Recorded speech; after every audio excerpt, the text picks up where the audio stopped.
আসলে এই ব্যাপারে আমি মন্তব্য করতে চাই না। আমরা চাই আমাদের মতো করে এটাকে নিয়ে কাজ করতে। আমি আজকে বলেছি যে আপনাদের লজিস্টিক যেটা লাগবে সেটা আমাকে বলবেন। আমি মন্ত্রণালয় থেকে সেটা অ্যাপ্রুভ করব। কারণ এখানে জলজনের সংকট আছে, এখানে সিকিউরিটির ব্যাপার আছে।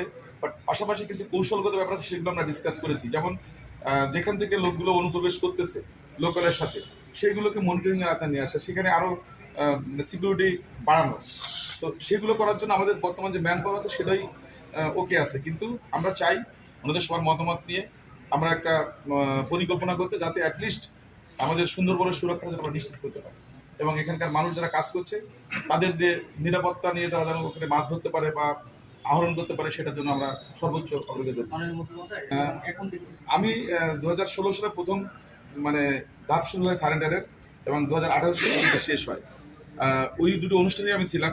আমার কাছে মনে হয়েছে তখন আসলে দোষমুক্ত হয়েছিল, কিন্তু পরবর্তীতে দেখা গেল তারা যখন মুক্ত পরিবেশে আবার তারা এই সুযোগটা নেওয়ার চেষ্টা করেছে। কারণ আমাদের দেশটা তো ছোট দেশ, এখানে দেখা যাচ্ছে সম্পদের সীমাবদ্ধতা আছে। অনেকেই সুন্দরবনে গেলে মনে করে যে এখানে হয়তো বেশি বেনিফিট পাবো, সেই জন্য হয়তো সেই সময় এই ধরনের একটা ঘটনা ঘটছে। এখনো দস্যুতা আস্তে আস্তে বৃদ্ধি পাচ্ছে। তো আমরা চাই দস্যুতা যে কোনোভাবে হোক আমরা নিয়ন্ত্রণ করতে। সেই জন্য আমরা আজকে বসছি। আর আমাদের সরকার নতুন গঠন হয়েছে।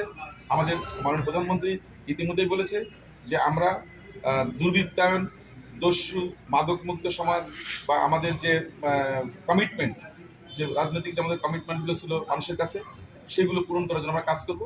সবচেয়ে বড় কথা, আমরা মানুষের প্রত্যাশা পূরণের যে রাজনীতি, সেটা আমাদের অবস্থান থেকে আমরা করতে চাই। সুন্দরবন সুরক্ষা আন্দোলনের সঙ্গে দীর্ঘদিন কাজ করেছি এবং এই মন্ত্রণালয়ের একজন মানে দায়িত্বপ্রাপ্ত হিসেবে আমি কথা বলেছি যে আমাদের রেঞ্জ যারা আছে, আমাদের 76টার মতো স্টেশন আছে।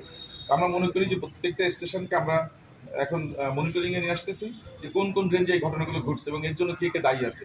কারণ এখানে আমরা প্রত্যেকে বন সুরক্ষা করার জন্য বা আমাদের দায়িত্ব পালন করছি। যদি কারো নেগলিজেন্সি থাকে সেটা অবশ্যই বন বিভাগ দেখবে এবং সরকার থেকে সেটার জন্য ব্যবস্থা নেওয়া হবে। কোস্টগার্ড ইতিমধ্যেই অনেকগুলোকে উদ্ধার করেছে বা অনেকগুলো মুক্তি পেয়েছে, আমাদের যে ইনফরমেশন আছে। আর বাকিগুলো আমরা করবো। আর মুক্তিপণ তো সরকারের দেওয়া বা আমাদের মানে ব্যাপার বিষয়টা না। এটা হচ্ছে দেখা যাচ্ছে যে ব্যক্তি পর্যায়ে এটা কে কী করছে আমরা জানি না, কিন্তু আমাদের দায়িত্ব হচ্ছে এখানে দস্যু মুক্ত করে তাদেরকে বেরিয়ে নিয়ে আসা বা এখান থেকে তাদের হাত থেকে মানে মুক্ত করা। সেটা হচ্ছে আমাদের দায়িত্ব। আমরা সেটা নিয়েই কাজ করছি এবং সেটার জন্য কোস্টগার্ড, আমাদের এখানে যে নৌ পুলিশ বা এখানে আমাদের অন্যান্য যে বাহিনীগুলো আছে, র্যাব, তারা কিন্তু ইতিমধ্যে পদক্ষেপ নিচ্ছে এবং আমাদের অভিযান অব্যাহত আছে। এবং আশা করি অল্প সময়ের ভিতরে এই মেসেজটা আপনারা সবাই পেয়ে যাবেন যে না, এখানে আরও বেশি গিয়ার আপ করা হয়েছে এবং এই জিনিসটাকে বন্ধ করা সম্ভব হয়েছে।